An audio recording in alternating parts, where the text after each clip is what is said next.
आज देश के लिए बहुत ही दुख का दिन है क्योंकि देश ने अपने एक बड़े नेता पूर्व प्रधानमंत्री डॉक्टर मनमोहन सिंह को खो दिया है और देश की इकोनॉमी के आर्किटेक्ट रिफॉर्मर को आज देश नम आंखों से अलविदा कह रहा है। देश के पूर्व प्रधानमंत्री मनमोहन सिंह का आज निधन हो गया। उनके निधन से देश शोक में डूबा है। लोग उन्हें याद कर रहे हैं। प्रधानमंत्री नरेंद्र मोदी भी उनके सरकारी आवास 3 मोतीलाल नेहरू मार्ग पर पहुंचे। उन्होंने श्रद्धांजलि दी। प्रधानमंत्री मोदी के साथ गृह मंत्री अमित शाह भी थे और बीजेपी के अध्यक्ष जेपी नड्डा भी थे। प्रधानमंत्री मोदी ने कुछ वक्त गुजारा, परिवार से बात की, अपनी संवेदनाएं प्रकट की और उसके बाद वो आगे आए। और इस वक्त हमारे साथ डॉक्टर मनमोहन सिंह के साथ काम कर चुके, देश के पूर्व मंत्री रह चुके केंद्रीय मंत्री डॉक्टर गुलाम नबी आज़ाद हमारे साथ जुड़ गए हैं। डॉक्टर साहब, आपका बहुत बहुत स्वागत है। बहुत ही दुखद घड़ी है, लेकिन मैं जब याद करता हूं तो मैं अक्सर देखा करता था कि आप और डॉक्टर साहब साथ में देश के बड़े बड़े मुद्दों पर चर्चा किया करते थे, देश को बताते थे। आपके लिए तो ये एक मुझे लगता है कि निजी क्षति हुई है।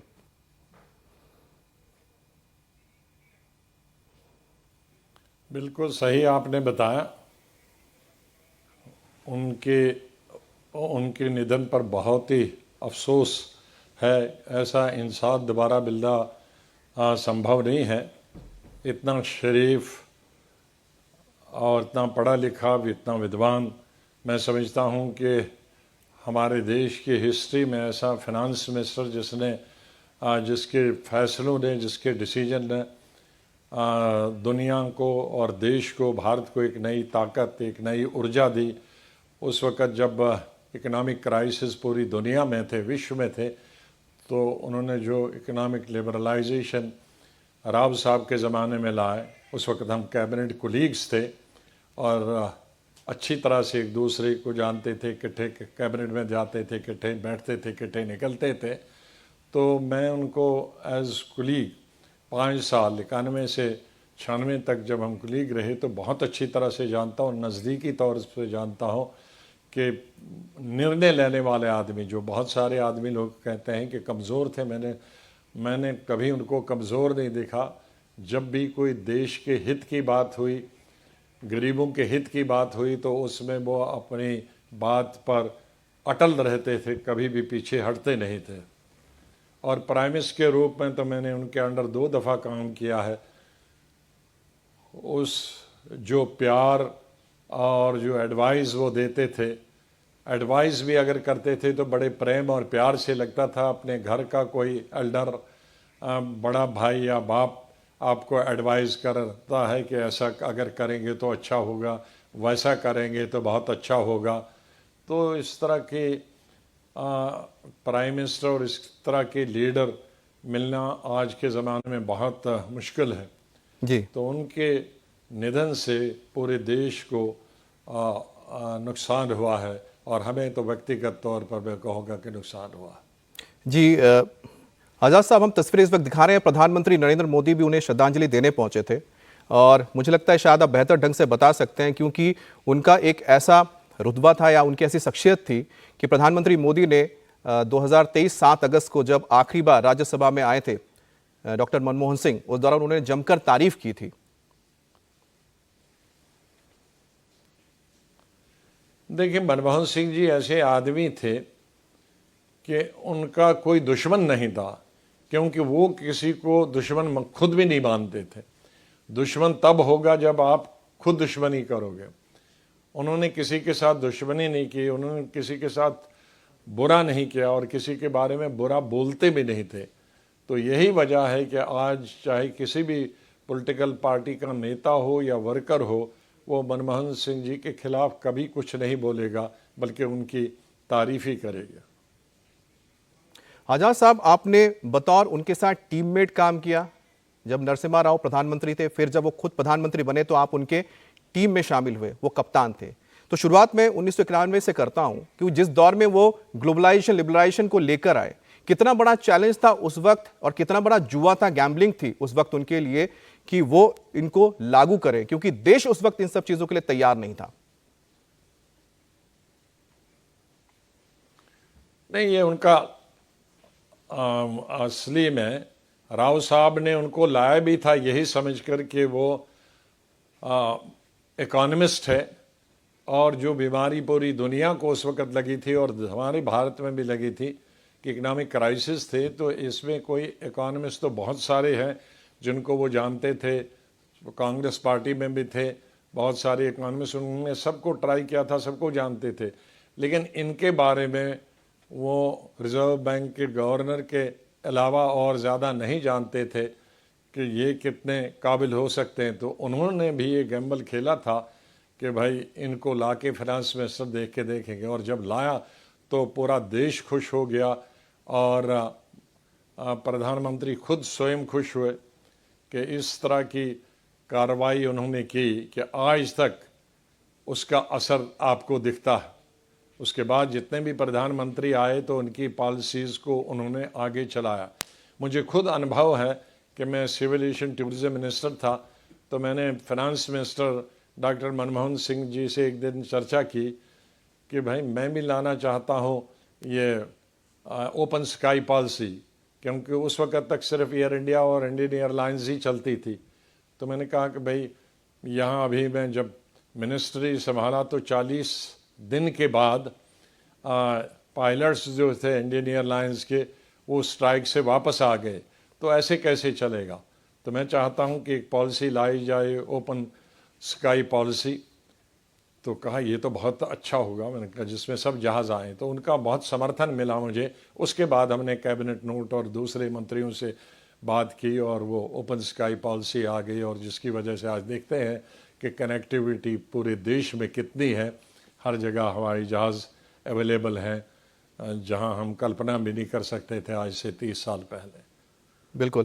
तो हर कोई भी मंत्रालय हो, कोई भी एरिया हो जहां उनकी पॉलिसीज से फ़ायदा ना हुआ हो, इसलिए पूरी दुनिया और पूरा हिंदुस्तान उनको याद करते रहेगा।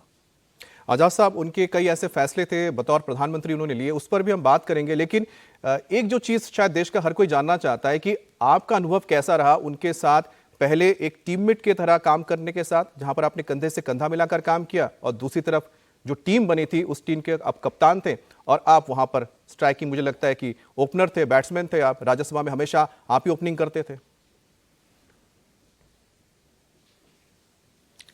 बहुत अच्छा, मैंने बताया ना कि कई तरह के रोल हमने इकट्ठे किए हैं। जैसे मैं पार्लियामेंट्री अफेयर्स मिनिस्टर भी था 91 से 96 तक, तो उसमें हमें कभी बड़ा अफसोस होता था, वो बड़ा फेथफुली, क्योंकि हम पार्लियामेंट्री अफेयर्स मिनिस्टर विप जारी करता है कि सब मिनिस्टरों की हफ्ते में एक दिन लोकसभा और एक दिन राज्यसभा 1-1.5 घंटा बैठना होता था। तो बहुत सारे मिनिस्टर, तकरीबन 90% मिनिस्टर टेलीफोन करते थे, भाई साहब और किसी की ड्यूटी लगाइए, मैं आ नहीं पाऊंगा। लेकिन मनमोहन सिंह जी को मैं खुद मना करता था कि प्लीज़ आप मत आया करिए। कहा नहीं, ये ड्यूटी है और आपने लिख के दिया है तो मैं इसको डिसओबे नहीं कर सकता। तो इस तरह के डिसिप्लिन के आदमी थे। तो एक तो वो रोल हमने देखा है, और एक रोल हमने जब वो प्रधानमंत्री बने पहली दफ़ा, तो मैंने उनके अंडर 2 साल मंत्री रहा चीफ मिनिस्टर जाने से पहले। फिर एज चीफ मिनिस्टर मैं उनके अंडर रहा, वो मैं चीफ मिनिस्टर था, वो प्राइम मिनिस्टर थे। तो जम्मू कश्मीर के चीफ मिनिस्टर को तो हर 15 दिन के बाद ज़रूरत पड़ती है प्राइम मिनिस्टर की, गरीब स्टेट है, मदद की ज़रूरत पड़ती है, तो वो हमेशा अवेलेबल होते थे मदद करने के लिए। मुझे कभी भी ऐसा नहीं लगा कि प्राइम मिनिस्टर मदद नहीं करता मेरे। और उसके बाद चीफ मिनिस्टर के बाद फिर मैं 5 साल उनके साथ मंत्री रहा। तो बहुत ही अच्छा, जो भी मैं अपने मंत्रालय में तब्दीलियां लाना चाहता था, चेंजेस लाना चाहता था, रिफॉर्म्स करना चाहता था, हेल्थ में मैंने बहुत सारी रिफॉर्म्स की और उनका मुझे पूरा सहयोग मिला।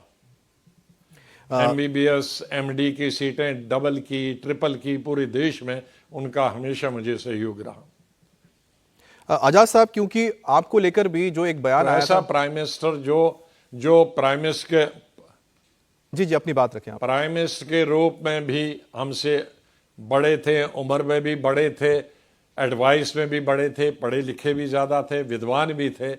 तो लेकिन उनने कभी ऐसा महसूस नहीं होने दिया बहुत ही प्यार से समझाते थे, वैसा आदमी मिलना मुश्किल है।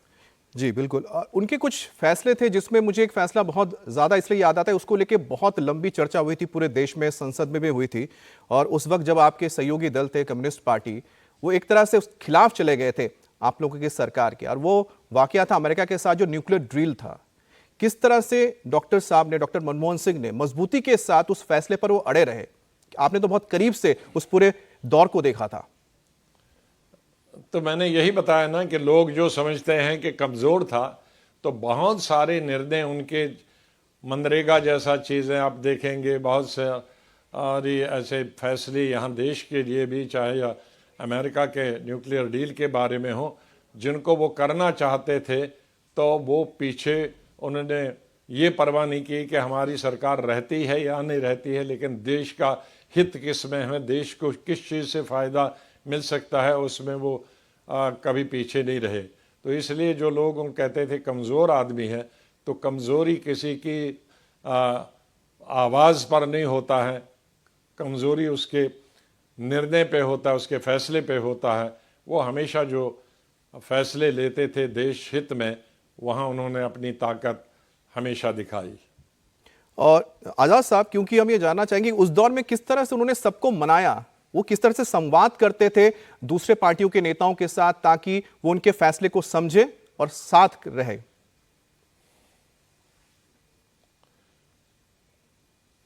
देखिए, जब आदमी की एक रेपुटेशन बनती है कि ये जो भी बात कहेंगे देश हित में कहेंगे, जो भी बात कहेंगे लोगों के हित में कहेंगे, इसमें अपना स्वार्थ इनका कुछ भी नहीं है, तो मेरे ख्याल में 5 मिनट के बाद तक बात करने से लोगों को मालूम पड़ता है कि भाई भला आदमी ये तो देश के बारे में, देश के हित के बारे में बात करता है, तो हमें इनकी बात माननी चाहिए। तो एक उनका अपना अंदाज था, एक अपना तरीका था बात करने का जी। अच्छा, और समझाने का। आज़ाद साहब, एक और चीज़, क्योंकि डॉक्टर साहब, डॉक्टर मनमोहन सिंह, क्योंकि ज़्यादातर तो अपॉलिटिकली रहे वो, क्योंकि शिक्षा के क्षेत्र से आए, और जब वो राज्यसभा के जरिए उनकी एंट्री भी हुई, लेकिन एक बार उन्होंने चुनाव ऐसा नहीं, वो पॉलिटिकल भी थे। वो जी जी बताइए।